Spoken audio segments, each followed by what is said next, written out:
Welcome, everyone, to September 6th Legislative Committee meeting. I'll call this meeting to order. Sorry, we had a few complications at 3:32. So at this time, I be taking a motion for the agenda. Councilor Wawa makes the motions. Is there any additions or deletions to the agenda? Seeing none, all those in favor? Carried. Next up, the adoptions of our last.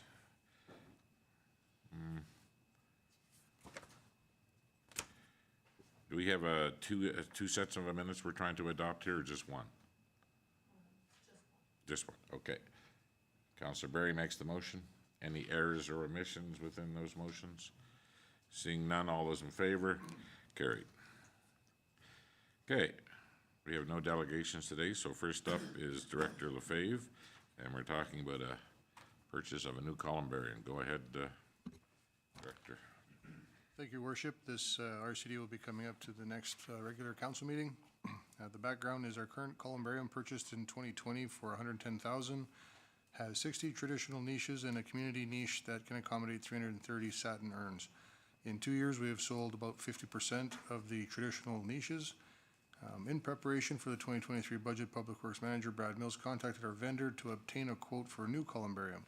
The vendor informed us that due to the uncertainty of receiving materials and rising costs, particularly shipping and materials, they would not be able to provide a firm budget price. They did inform us that because of this uncertainty, they had purchased some of the more common styles to their inventory before supply was becoming an issue. To avoid paying the estimated cost of $150,000 plus or more, and having an unknown delivery date by waiting until the next budget year to order, we could purchase one of the vendor's in-stock columbaria for $115,000, and this columbarium would be the same size and style as the one we purchased in 2022. However, it will not have the community niche. The financial implications are in accordance with Policy FIN 6007. Council approval is required for this unbudgeted expenditure. A transfer of $100,000 from the cemetery reserve and a transfer of $15,000 from the infrastructure reserve to the operating fund is required. Communication strategy, the Public Works Manager will be notified of Council's decision. If approved, the Public Works Manager will contact the vendor to purchase the new columbarium. The options are: number one, Council approves the transfers from reserves and the purchase of the new columbarium in 2022 at the next regular council meeting on September 12, 2022. Number two is administration includes a new columbarium in the 2023 budget presentation to council, and obviously would see what the supply is and what would happen at that time. Or three, the town does not purchase a new columbarium at this time. Okay. So go ahead for discussion. I just was wondering, out of the previous niche with the that can accommodate the 330, do we know how much of that was used? I know it said 50% of the traditional, but do we know? Zero. The community niche has not been used yet. Okay, thank you. So, in your opinion, having another columbarium with a community niche is probably not really needed. It's not. So this one that we want to order does not have a community niche area. So I just have one more question, Councilor. I know last time we did this, we went out to tender, and that is not what we're going to do this time. What we want is a columbarium that's going to match the current one that we have, so we can keep the style. In fact, it'll finish off the south area. We will be checking pricing and availability from other vendors if they can supply this specific niche, because that's the one that we want. Sorry, this specific columbarium. Okay. So it's all like last time we tendered. So we don't, if it's at the 115,000, we don't need to send it out for a tender? That's my understanding, yeah. Okay. Go ahead, Councilor Riddick. I have two questions. The first one is, how does this fit into the master plan that you had for the cemetery? And then the second one is maybe along those lines that perhaps His Worship was implying, is that we've had some challenges in the past in terms of longevity and reliability of the purchasing items. So I know that we've had some challenges in the past. Are those resolved? So that would be my second question. First one, how does this fit into the master plan? And second, is this one going to match what our longevity of the project would be? It definitely fits into the cemetery master plan. There's no question. That's the plan we were following, and it's around the original columbarium on site that we would go around the outside half moon sides with them. These come with the benches in this price as well, 2 stone benches that also match the cemetery master plan for the looks of the columbaria area. And the issue we were having was with the original columbarium, and we're not having that type of issue with the ones we've purchased recently, so that'd be, the other 2 have been fine. We have, like I said, we've sold around 50% of them since 2019 when we had it installed, so it's picking up in popularity is what it is, and the sale of all the niches in this columbaria will pay for the next one. So the one that we're currently filling will pay for this one pays for the next one, so it's not a load on the taxpayer ever. It's on the user. And we still have the option in the last one we bought for the community type situation in the. Right, and we've let the users, our typical users, the funeral homes, know that this isn't an option that is available, but we haven't had anything transpire yet, so there's no point in doing another one. Okay, just for clarity, for those who don't know, we're talking about matching the last columbarium we bought, not what we had before that. The one before that, we had a lot of issues, and a lot of the clients were very upset about the quality of the work that was done, engraving and stuff on later when the names were put on, and it looked bad on us. And we went a different direction this time when we bought the last one, and it's been living up to all of our expectations, really, the last one we bought. And this is the proposed is to match without the community niche in the middle, so. Okay, so we have a few options now. Do you guys want to have this in the budget, or do you want to bring it forward to the September 12th meeting, is it?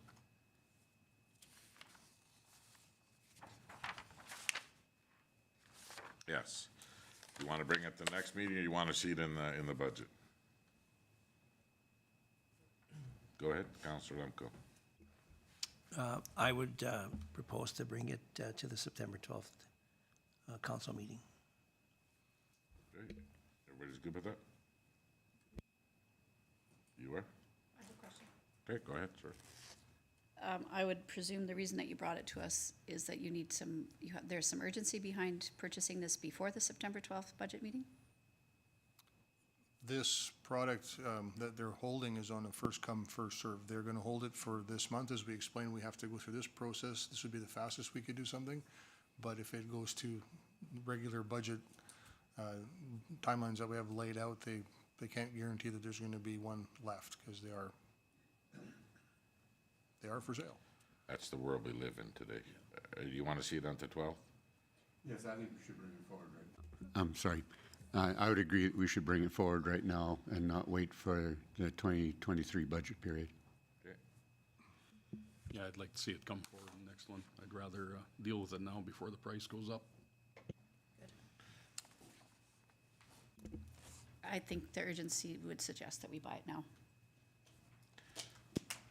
Go ahead, Dale. And the price difference from 2019 till this year when we purchase is like $5,000 more. So it's still a very fair price compared to what we've been doing before, and we want to do that before it jumps up.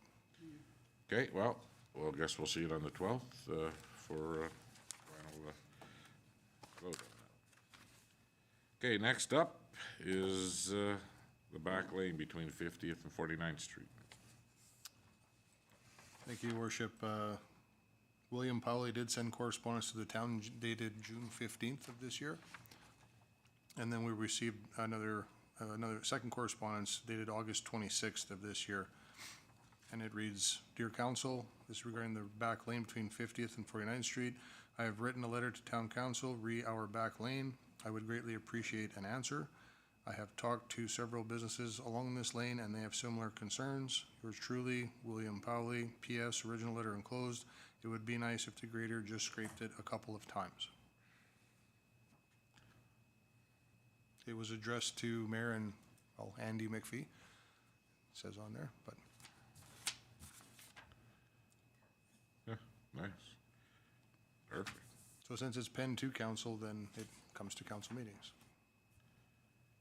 So the other letter is with sadness and regret that I write this letter. I've had my business approximately 20 years, endured this sad shape of this back lane.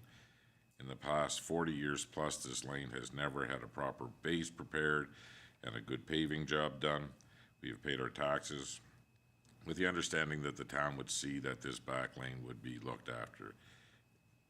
It has had summer students work patching it over and over again with shovels, but never a proper job. Is it possible to find within your budget to have it sloped properly and paved? So, I know that Bill has phoned me a few times on this, and some of the other businesses, I'm sure that he's talked to them, and they have phoned me a few times on this too. As far as the grader goes, I mean, he told me, the county manager told him that you can just run a grader blade over that pavement and take it down. And I told Bill that that's not the case. We know, I don't know anybody who's been on council at the last few councils that knows that there is a problem with lanes. And that lane has, I don't know when the last time it was surfaced, but it's probably not within the 12 years that I've been on here, so, no, 9 years I've been here. So again, this is, we just don't prioritize just from a letter, but again, we had talked about making lanes a priority, and we're waiting to get a piece of equipment, a grader that we were gonna lease last year, and it didn't happen. And again, these are questions that need to be brought forward at budget time, and where we wanna go and where we wanna put our money at. So, and what Mr. Powley's asking is that we put it on for a budget proposal here, so. Dale, you were gonna say, or Chris, you had something you wanted to say?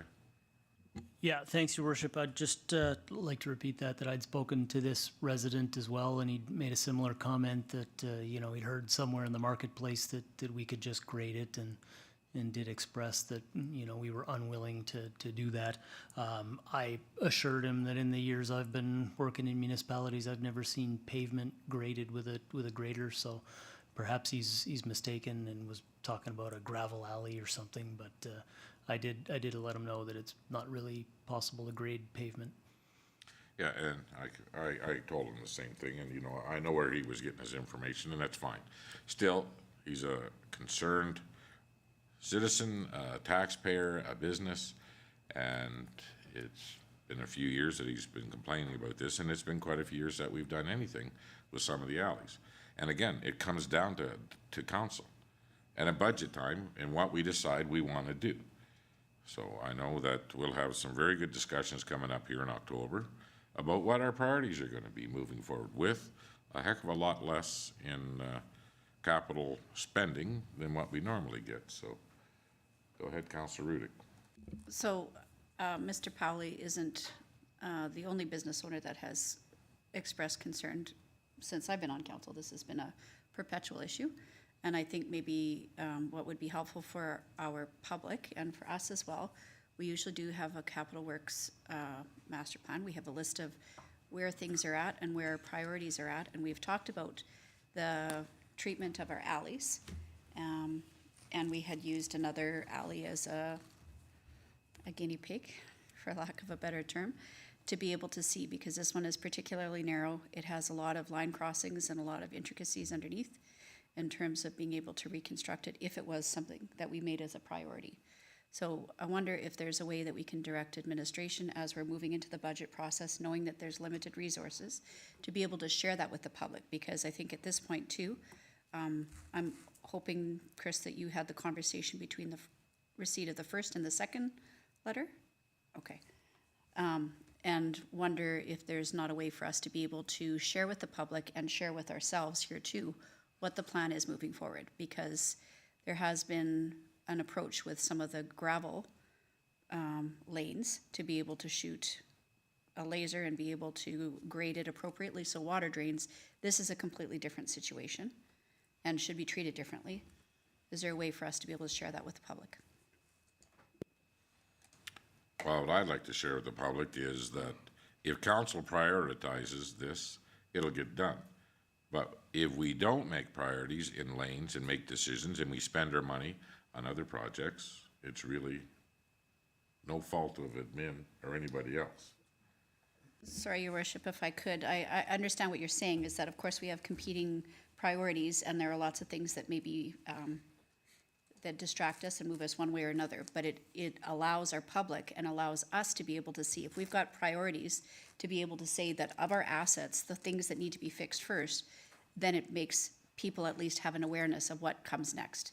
And we're not running off and running and seeking different projects, that we have some certainty about what the priorities are, how we're triaging them, why is this alley completely different than some of the other ones that we have, and is this a priority? Because our downtown is a challenge. And we do have a tax base there that we want to support, just like we do other areas of our business park. So I understand what Your Worship is saying, and I appreciate that, but it allows our public as well as us to be able to have some certainty about what the plan is, what we're doing, and what comes next. So in our 10-year master plan, Director Lefebvre, this does not show up. In our 5-year master plan, this does not show up. It doesn't show up in the 5-year, it shows up in the 6 and beyond. It shows up in there. And we did, have some estimates, but they're old now, they're several years old. But it sits in that 6 and up with many other projects. And many other alleys downtown that are directly behind our businesses or that are paying taxes in this town. So if it's not on the 5-year plan and stuff that's on the 5-year plan is very critical to our infrastructure as well. So I would get back to Mr. Pally and say that there will be consideration because of his letter. And hopefully, when council prioritizes its capital projects for the next couple of years, that it'll show up on there, because we can't sit here and tell them we're gonna fix it, because there's no good way to fix it without spending a ton of money. It's not like we can just go in and throw a little block scraper in there, a box scraper in there and level it out. And there's no sense doing it a little bit, because it would just be a waste of money. So here we are. So if he would like to reach out to every individual councillor and try to gain their support for the project, because this is a decision of prioritizing of council. So that's what I would say to Mr. Pally. And I've already told Mr. Pally the same thing. And I know the other businesses there and other alleys just off of 50th Street too. They're phoning with the same problems.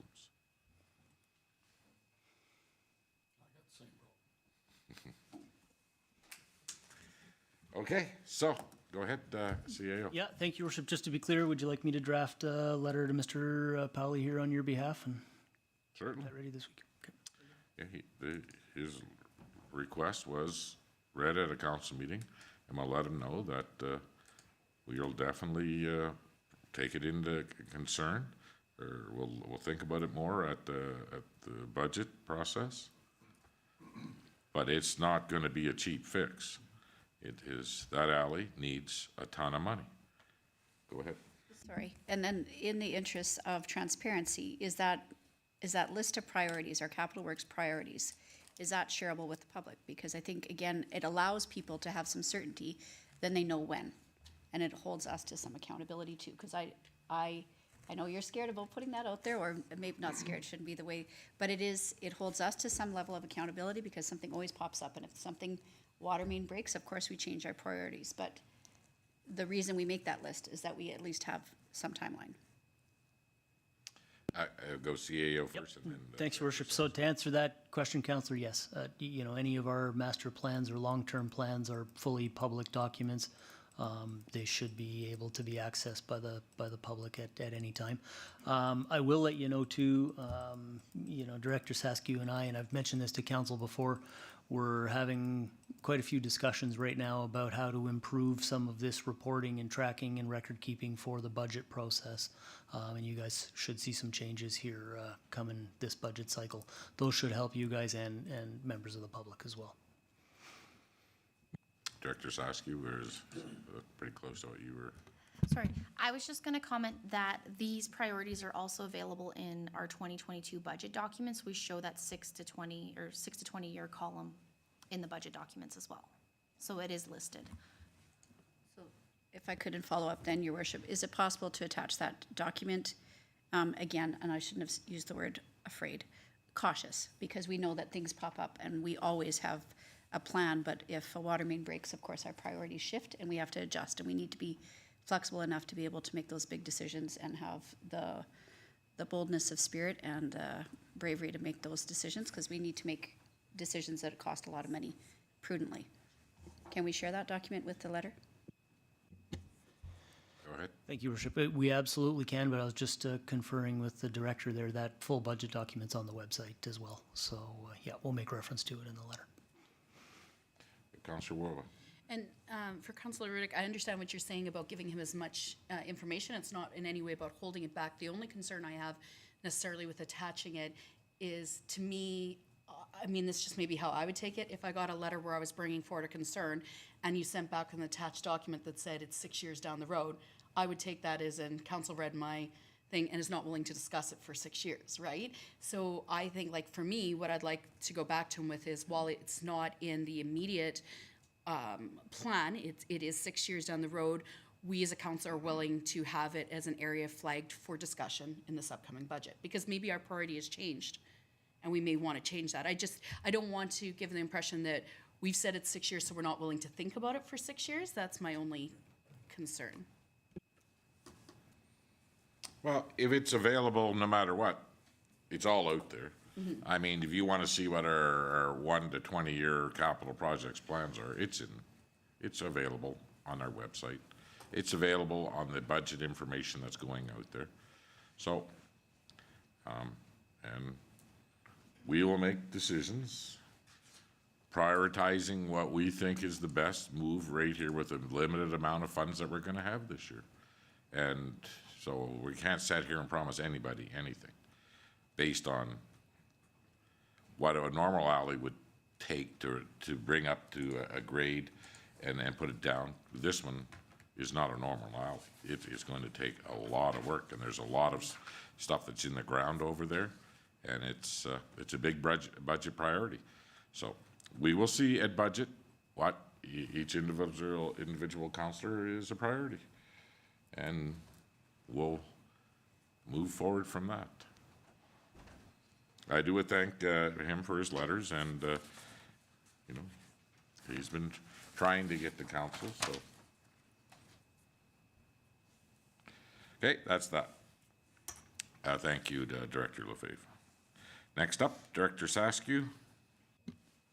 Thank you, Your Worship. So the first document I have here is the 2023 budget schedule, meeting schedule. So manager presentations are slated for September 28th. That would be an all-day meeting. Pre-budget planning is also an all-day meeting on October 5th. And then a budget meeting on November 2nd. And then, if required, November 16th follow-up and tentative approval of November 28th. So I am presenting this to you today. If there are any schedule conflicts, please let us know and we can try and accommodate. Why such a big between October the 5th and November the 2nd? So the manager presentations are where the managers are presenting their initiatives and everything of that sort. So that's all capital Capital and operating together? Yes, and so we're not compiling the budget yet. We are presenting to council our ideas, and then that's what October 5th is for, is to get opinions, priorities, everything, any other discussion points, anything that we maybe have missed that council would like us to look into. And so from October 5th to November 2nd, we'll actually prepare the budget document. So we're giving council a chance to review our ideas, give their opinions before we actually start getting into the nitty-gritty of the actual numbers. Well, myself personally, I don't think between September 28th and October the 5th, unless we're going to sit down just as a council and talk about the presentations. Because I don't want to go into a meeting on the 5th and you're expecting direction from exactly what our consensus will be. Because if we don't have time to collaborate and go back and forth with each other, and this is not against anything, all I'm saying is there is a lot of different priorities on this council, and I know because I've talked to every individual. And if we don't have some time to come together and try to come up with the best plan to give to you guys, if you're looking for, put us in the room on the 5th and then and have everything that we prioritize in line, and then on the November 2nd, you're going to make a second presentation to us, we're going to need some time ourselves, because we're going to have to give some give and take between ourselves before we can give you any more direction. That makes sense for sure. I'm not sure if the budget planning, pre-budget planning meeting, I don't know, is that supposed to be a live budget meeting, or is that just a discussion, like a workshop for us? Like it wasn't actually meant to be, I would hope it would be a workshop. that, like it wasn't gonna be, it's a workshop more so than an actual, like we're talking budget numbers. So then the November 2nd is when it's actual numbers that are being presented. So you're thinking October 5th should be more so like us just chatting? Well, no, that's fine, we can be with them, with all admin and stuff, and then it can be open meetings.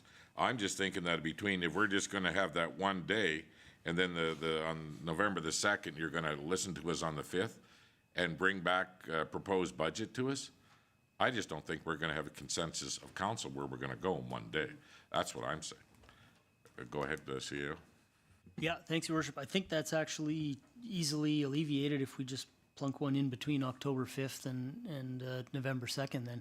And so you're saying a second day of council Well, I'm not saying it would consideration? be all day. No, CEO, yeah, like not necessarily a day, What I'm just a saying meeting. is, I would like everybody to take a look after the 5th and then have a really good discussion amongst ourselves. Yep. Maybe it's half a day. Yep, for Maybe somebody has to give a little bit on something to make something work, you know, because everybody's gonna have their priorities.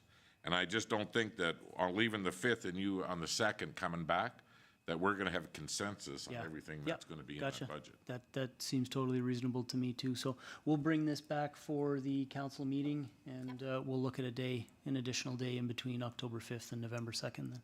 You guys all good with that? Yeah, okay. Go ahead, Councilor Riddick. Sorry, if we have, I've changed some of my out-of-town meetings to accommodate the 5th, so I'll be here. I think I emailed you, but it was to the council chamber email. I'm just wondering, so this is kind of how we used to do the manager's presentation, so I'm glad we're able to hear departmentally what's happening. I'm wondering if we're going to be using sort of the documents that we were using last year, justifying expenditures according to our strategic plan. Is that how you're planning on delivering them again? That is correct, yeah. So we've revised those to be updated for the newest strategic plan of council, and so there's a box in there. And we have a capital, a replacement project initiative, as well as just a new initiative. So that's where if somebody's hiring a new employee proposed, or any kind of other initiative that doesn't fit into the replacement project or the capital, there's an additional form for that presentation this year. Okay, because I do think that was one of the things that we talked about previously, and maybe that wasn't on this council, but again, to have that process for this budget would be very advantageous. I think that sort of fits in with our priorities, and I'm Well, looking I forward to do that. believe that as things are presented to us, there'll be a list of how this project meets our goals and the different criterias in our goal. It's all gonna be within part of the explanation of each project. And all I'm really asking for is that even if it's an alternate date, that we can have set aside, that be after the 5th, because I've been on a few councils, and not everybody agrees in one day of how we're gonna spend some money. For sure. I don't agree. I need an extra day to convince people is what you're saying. Okay, go ahead, Director Zaski. And just to let you all know, we actually have, this October 5th one is an additional meeting than what we've even had in the prior year. Last year, we just had Thursday, November 4th, budget planning, budget meeting Thursday, November 25th, and that's all we've had. So we actually have an additional meeting. So if we want to add one extra in, that's wonderful, because we can talk about everything before it's ready to present to the public, so to say. Well, even, there'll be live meetings, but then before we have the total dollar value there, we'll have a lot of more opportunities for discussion and priorities. And then when we did have the budget meeting all day, we took some things away, we made more clarity, and then we were able to add a couple more things that day. Yes. Like a tax decrease, because we worked hard to get to that point, and we looked at everything that was on there. And I guarantee you there'll be no tax decrease this year, but with the cost of living, everything's going up. But to me, I just don't feel, and again, if we can just put an alternate date that everybody can agree on, so that before we give it back to you and you do all these planning and then put it all out there pretty for us, and then we're still not agreeing on it, on what our priorities will be, that's all I'm asking for. Sandra just messaged me and said that October 19th is set aside for crisis communication. We can add it to that day, if that works for everyone's schedules. Crisis communication, call it what you want, Jim. Sure. Yeah, okay, so we can schedule that in October 19th. We're here anyways. Yes. Okay. Okay, carry on, Director Saski, sorry for that. No, that's wonderful. I'm just making one note. Okay, so the next is a memo to council, and this is the procurement and P-card policies. So the background is the town of Vegreville does not have a formal procurement policy, and the P-card policy is up for review. The town of Vegreville recognizes the need to control expenditures and takes accountability for ensuring efficiency and effectiveness of procurement processes and its responsibilities to all stakeholders. So the procurement policy and procedure will establish consistent and fair purchasing practices while ensuring efficient allocation of available resources of both financial and non-financial nature. The policy and procedure are both new documents for the in-whole for the town of Vegreville. The P-card policy has been updated as follows. Item 2.3 clarifies that the corporate services director is the P-card administrator.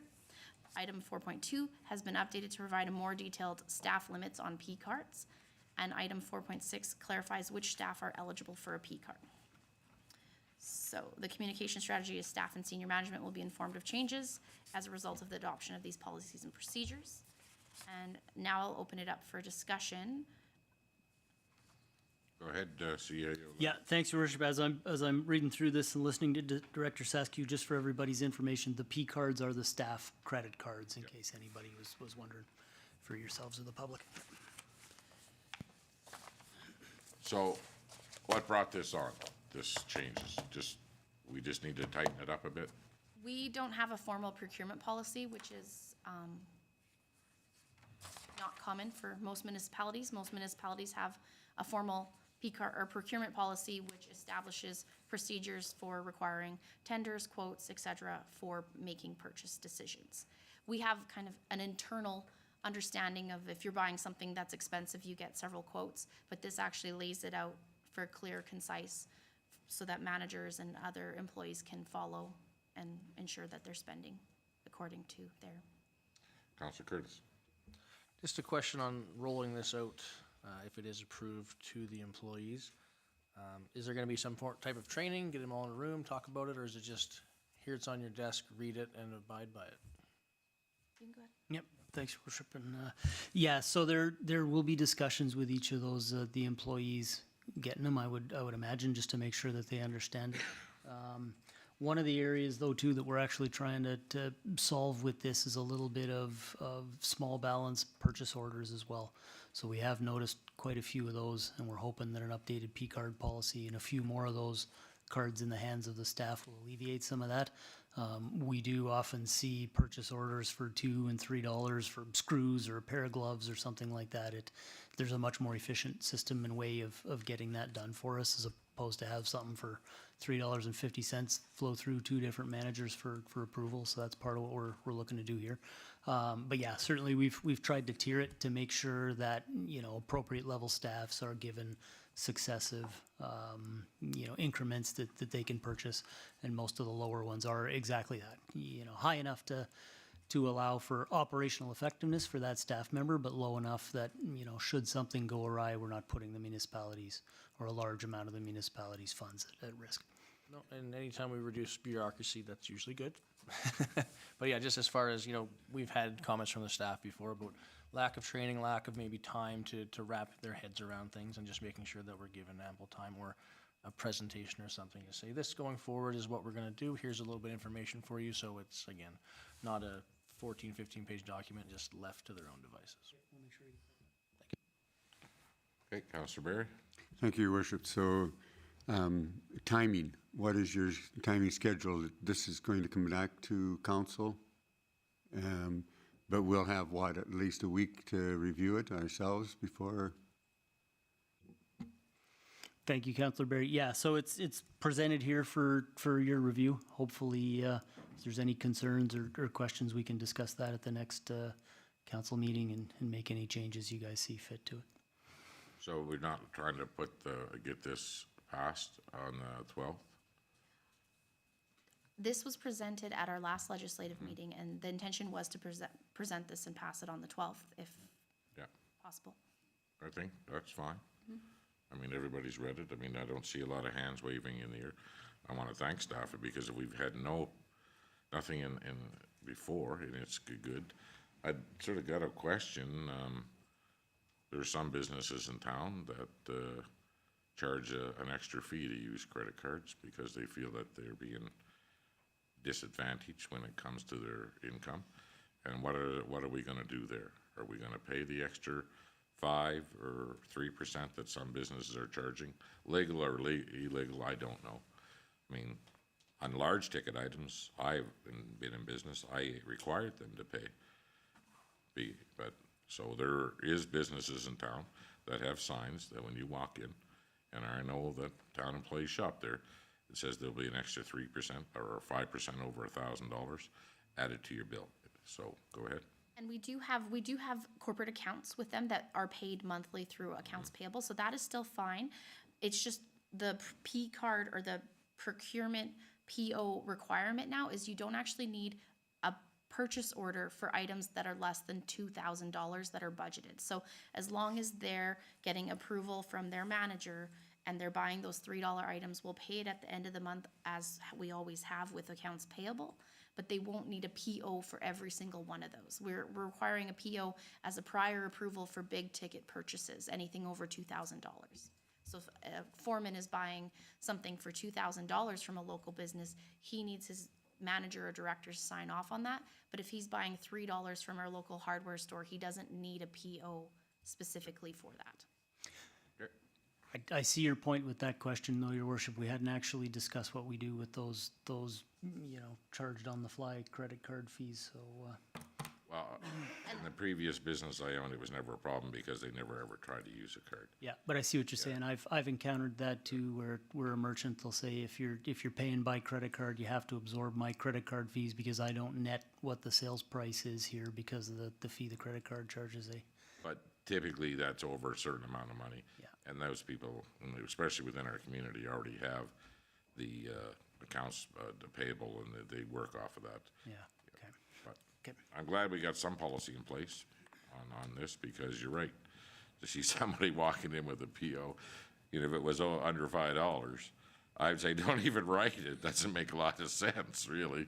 Just take it, and I'll tack $5 on the next time you guys are around or something like that, but they wouldn't go for that, so. Okay, so everybody will be ready for, on the 12th, that this will come up for, okay, thank you. Thank you. Okay, next up is a letter to me from Her Worship Deborah Dudick from Tofield. Minister Shandro, Town of Tofield Council have only recently become aware of the Victim Services redesign. And to say that we're both shocked and disappointed would be a vast understatement. Victim Services plays an integral part of our community in rural Alberta. Well, I could read this whole thing, but it doesn't make a lot of sense. Everybody read it. What they're looking for is to sign on the same type of comments with them. So I didn't know there was making any changes to Victim Services. Has anybody else heard about this? You have? Well, I think it was presented last year at a conference that Alberta is the only province that has taken the funds from victim services and redirected it into the department coffers. So the previous administration of victim services was already a change that I think most of the public wasn't aware of, and this new additional change is additionally troubling for any of us that are familiar with how victim services used to operate.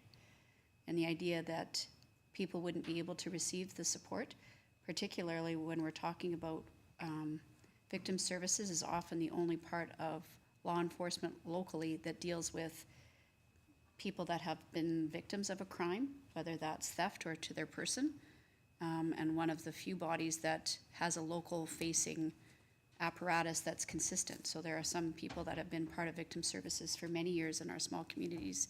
This is quite a change, and even the previous change that was offered by the provincial government is troubling. I don't know how much advocacy has been done on that front, but I do know that that was a significant change. Okay, well, you know what? I should maybe read some more of this because it does speak to something that I did not know about here. So, the MLA-led review did not engage municipalities, nor did it fully engage victim services boards. Had our local victim services board chair not come forward to mayor and council, we would not be aware of this ill-thought-out change. Of interest, the two MLAs leading this charge were from major urban centers with no tie, no thought to the impacts this would have on rural Albertans. So, how is this going to affect us? Go ahead, Sandra. I'm sorry, Your Worship.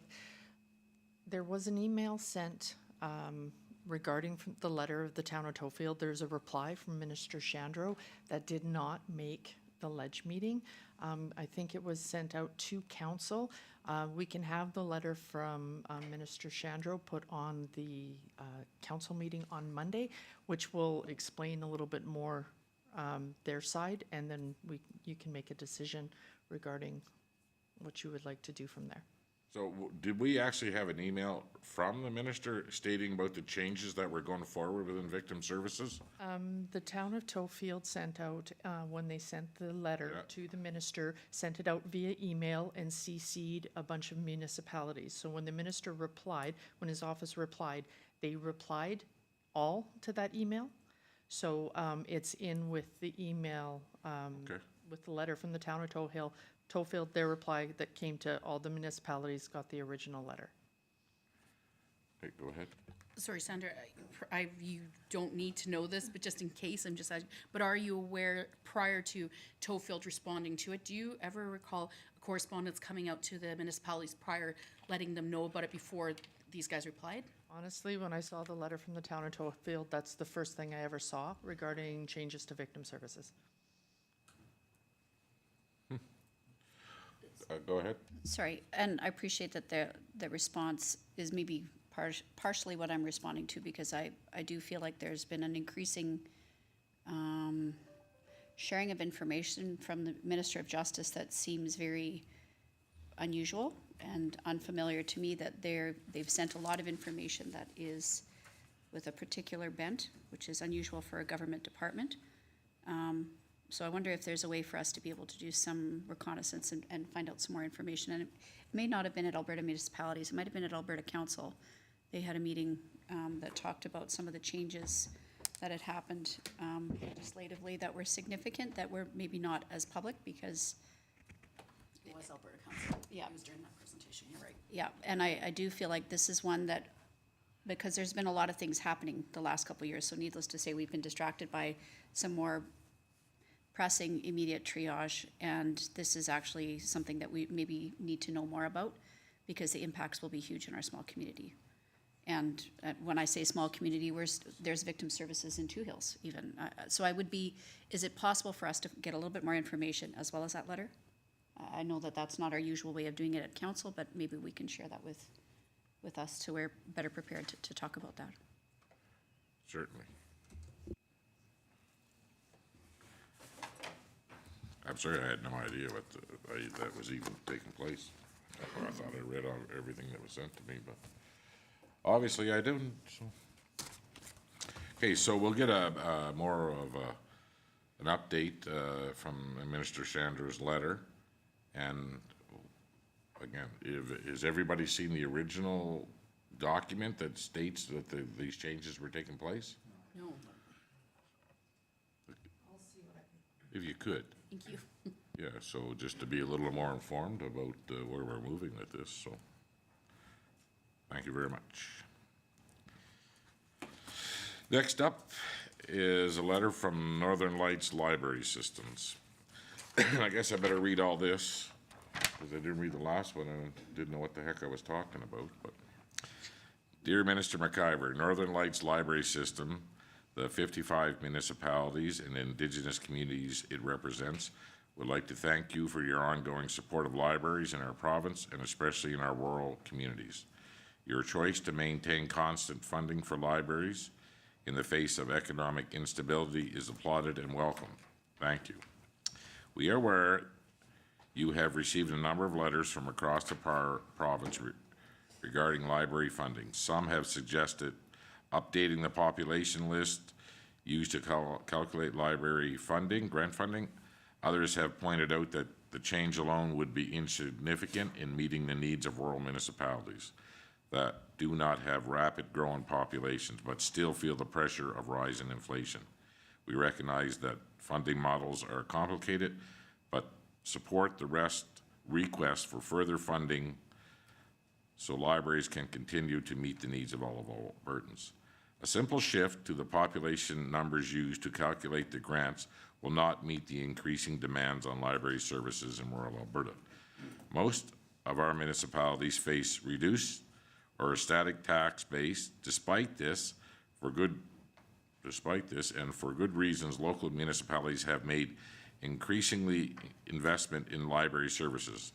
Northern Lights Board has prepared a 4-year projected budget and is asking municipalities to commit to a modest levy increase each year to meet the demands of inflation.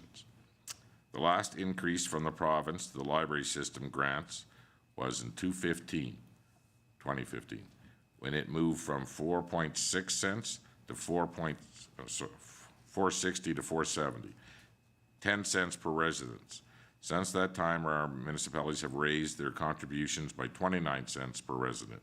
We are asking the provincial government to commit with local municipalities to increase funding to at least meet inflation. Meeting inflation will ensure our libraries can continue to provide the services they do today. Greater funding would allow libraries to reach more Albertans, especially our underserved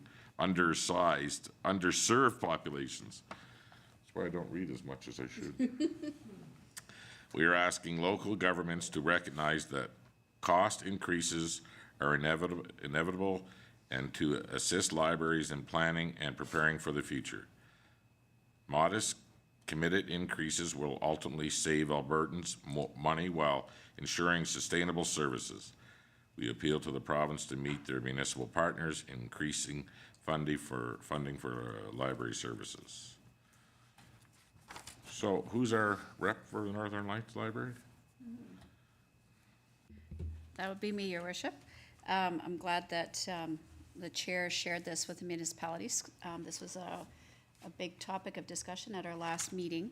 And basically, the ask is that the member municipalities that are part of Northern Lights write a letter to Minister McIver highlighting the concern that the province has not kept pace with inflation and it has not kept pace with the amount that's been downloaded to municipalities. So if you were to take away that 10 cents that was granted in 2015, the last increase was 2008. So 10 cents from 2008 to 2022 is certainly not keeping pace, and it's certainly not keeping pace with inflation in any stretch of the imagination. So the request is that a measured, continuous growth, similar to the way that we do an escalator on all of our contracts, to capture that growth would be a better way to save money long term, as well as to ensure that the cost burden is more appropriately put on the province rather than on municipalities. So they're really asking us to be able to support them as well as support us ultimately. We're actually pushing the burden back to the province rather than to the municipality. Okay, go ahead.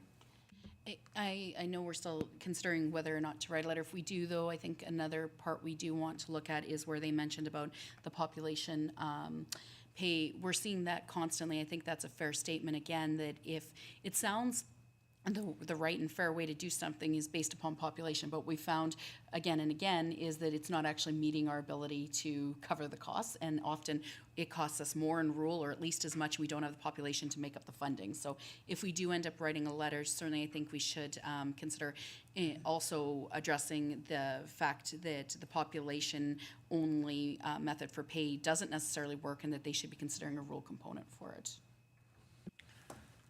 Well, that sounds good. So we will make a decision at the next council meeting, and we're gonna write a letter to Minister McIver regarding this issue. And we know that the population base never supports anything. We, you know, with their the funding for capital projects, they take half the money and they give it to 2 cities and leave the rest for us to split up, and hopefully we can make some changes eventually to that. Okay, thank you. Next up is roundtable discussion, and I know that some have been away for a little bit and the summer's winding down, but we'll start with Councillor Berry. Thank you, Your Worship. There haven't really been concerns brought to me. What I'd actually like to do is express gratitude for staff that have been doing a lot of work around the museum/event center, beautifying it, moving some more equipment today, changing some machinery and slinging it out and putting it in different places to clean the area up. Done a lot of work in terms of the grounds and making it's going to be very, very presentable when several thousand people come to visit starting this weekend. So I think that certainly need to have our thanks expressed to all of the staff. They come out, they work hard, they show an interest in what they're doing, and it's very pleasant to meet them and talk with them and see the work that they're doing. And I think that they've been taking a lot of pride in the work that they're doing out there, and I think that's showing around the area. So thank you. Yep, thanks, Councillor Berry. I'll relay that to the manager. Thank you. Councillor Warwick. Well, I can probably say for the first time ever, I was on vacation last week and not one resident called me on my vacation. So maybe that's a good sign. But one of the things that I was going to say before was similar to Councillor Berry's, that it was kind of kudos how there's been a catch up. But the one thing that a few people brought forward to me about 2 weeks prior to that was just that it seemed like we were in a position where we played a lot of catch up this year, and there was a suggestion that maybe that was due to, you know, equipment being down.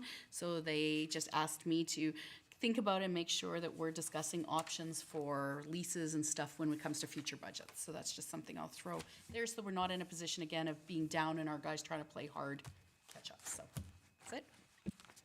Thank you very much. Councillor Bullock. Pretty much the same thing. Noticed a big difference down at the event center and some of the, even stuff like watering trees around town and stuff like that, and maintaining what infrastructure that we have and stuff. So it's been a noticeable difference lately, and it's been a positive sign going forward. And some residents in the area probably should be noticing that and be happy with seeing those changes coming forth. And maybe some haven't noticed that, and maybe that's some of the comments that I've heard lately, that they should look forward and see what the positive's happening too. That's all I gotta say. Thank you very much. Councillor Rudick. I'll start with information, then I'll start with feedback, or finish with feedback. Just for everybody's information, library has adjusted hours this week based on some staffing challenges. So anybody that's looking for programming or the availability, please look online to be able to access the library. And for council's information, the search for a new manager is ongoing, and so those processes are ongoing. Questions that I've had from the public, I wanted to know where we are with some derelict houses. I know this was something that we had talked about previously, but there are some challenges out there with burned out structures as well as abandoned ones that people are wondering about, ones that are newer eyesores than ones that have been there for a while.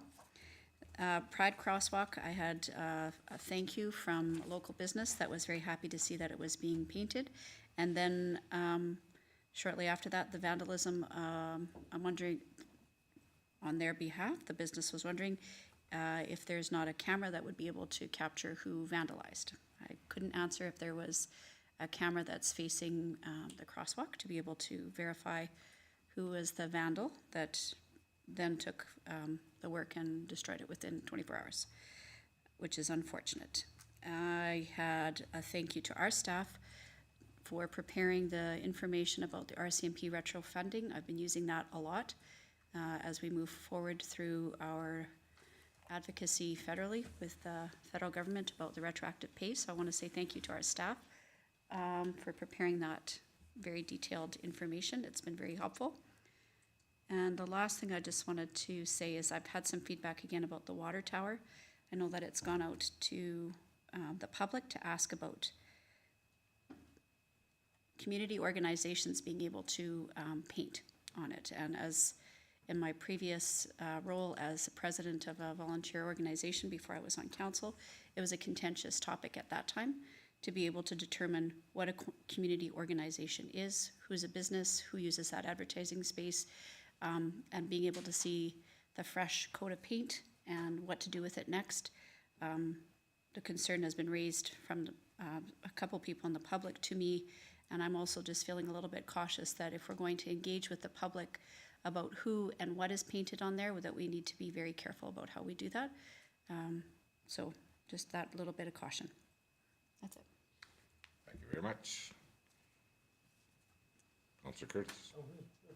Thank you, thank you. I've been away for a few weeks here on vacation, so I don't have too much to say, but I did hear some comments again about the nice new paint job on the water tower and some more questions on, we had some nice paintings on there before from kids and stuff in town, and what the movement forward is on that yet, and obviously we don't have answers yet, but looking forward to where we go with that, and that's all I got today. Okay, thank you. Councilor Lemko. Yes, Your Worship. Just the corn maze this coming weekend. I encourage everyone to get out there and have a look at what the maze brings for family enjoyment and times, and the nonprofits that are there working, and the support that they'll get from your coming out and enjoying the fall maze that we have to offer. Secondly, right now, the kudos to the Parks and Rec staff, and as well as Public Works and all the stuff that's going on in the community. It's just a pleasure to go down the sidewalks for a walk or a bike ride and see the cleanliness of the community, and even places before where the walking trail between No Frills and the co-op, how it's cut back and cleaned up, and a lot of the debris that used to be piled against the fence is all picked up and cleaned. It's nice to see. The Stand With Ukraine committee continues to work hard to bring the displaced Ukrainians into our community, and I believe there'll be another 5 families arriving here shortly, and some have come already, and they're placing them in the community. So it's nice to see us doing our job as citizens and the people of the community fundraising and supplying funds to help allocate dollars to those displaced people. Another item that I'm really pleased about, as I live in the Foxview area, the 4 houses that are coming up in different stages of build, and the children that are playing in the park and riding bicycles, and the laughter that's coming from the park is quite encouraging, and it's nice to see. So if you're looking to build a house, there's some lots still available in that area as we progress, and it's nice to see. That's all I have, Your Worship. Thank you very much. Well, I've heard a lot of positive comments in our community about the state of the parks, and I know that in the spring it was quite hard to get out with the amount of rain and stuff we were having. But all in all, like everything I'm hearing is very positive with with our town employees, and I know that I've got a lot of comments about the staff at the Vic and the summer that they had down there, and I just want to congratulate everybody there. Not just the Vic, but the parks workers and everybody, and I know it's easy to pick apart one little portion of what you can see out your backyard without seeing the large picture, but if you took a good look around our community, we've done a very good job, and kudos to them. I just want to let all council know that I'll be leaving on holidays on Thursday for 2 weeks.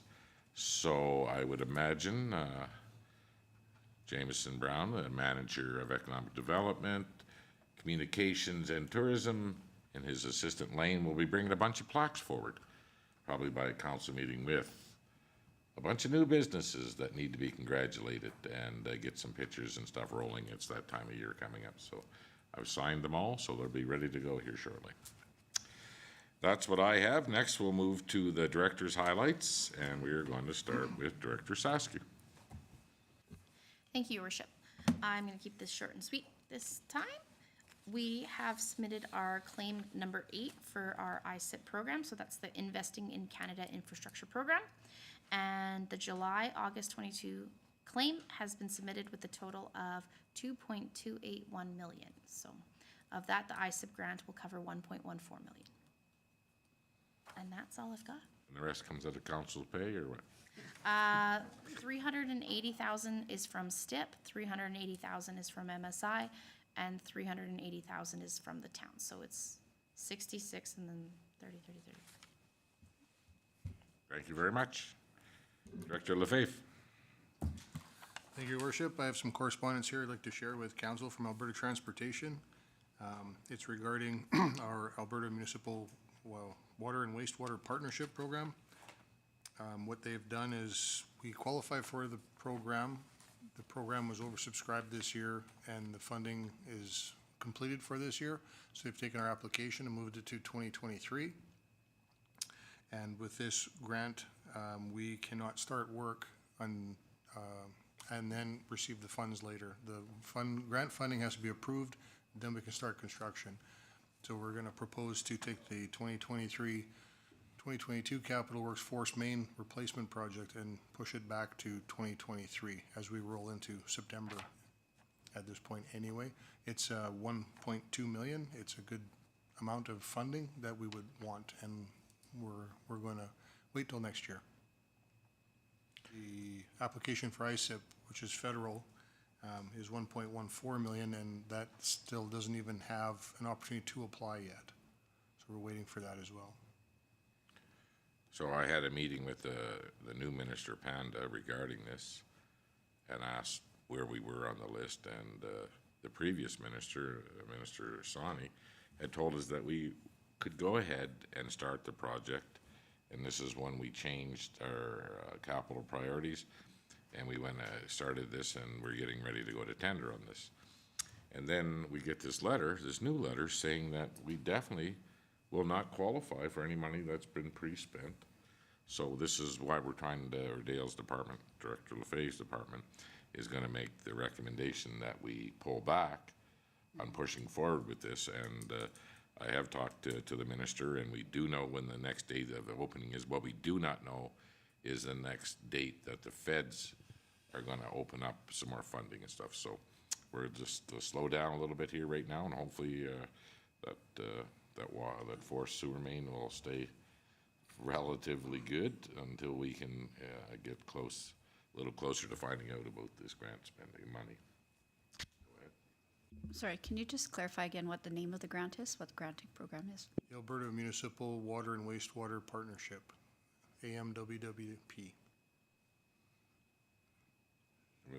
It was very confusing between two different ministers in the letter that we received, but this is spelt out for us now, so we'll just slow down a little bit.